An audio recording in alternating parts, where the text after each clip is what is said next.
اور جس روز سور پھونکا جائے گا تو جو لوگ آسمانوں میں اور جو زمین میں ہیں سب گھبرا اٹھیں گے مگر وہ جسے اللہ چاہے، اور سب اس کے پاس عاجز ہو کر چلے آئیں گے۔ اور تم پہاڑوں کو دیکھتے ہو تو خیال کرتے ہو کہ مضبوط جمے ہوئے ہیں، مگر وہ اس روز اس طرح اڑتے پھریں گے جیسے بادل۔ یہ اللہ کی کاریگری ہے جس نے ہر چیز کو مضبوط بنایا، بے شک وہ تمہارے سب افعال سے باخبر ہے۔ جو شخص نیکی لے کر آئے گا تو اس کے لیے اس سے بہتر بدلہ تیار ہے، اور ایسے لوگ اس روز گھبراہٹ سے بے خوف ہوں گے۔ اور جو برائی لے کر آئے گا تو ایسے لوگ اوندھے منہ دوزخ میں ڈال دیے جائیں گے۔ تم کو تو انہی اعمال کا بدلہ ملے گا جو تم کرتے رہے ہو۔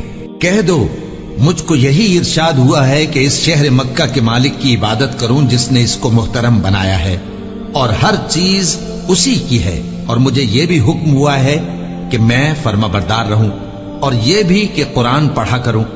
اب جو شخص راہ راست اختیار کرتا ہے تو اپنے ہی فائدے کے لیے اختیار کرتا ہے، اور جو گمراہ رہتا ہے تو کہہ دو کہ میں تو صرف خبردار کرنے والا ہوں۔ اور کہو کہ اللہ کا شکر ہے، وہ تم کو عنقریب اپنی نشانیاں دکھائے گا تو تم ان کو پہچان لو گے، اور جو کام تم کرتے ہو تمہارا پروردگار ان سے بے خبر نہیں ہے۔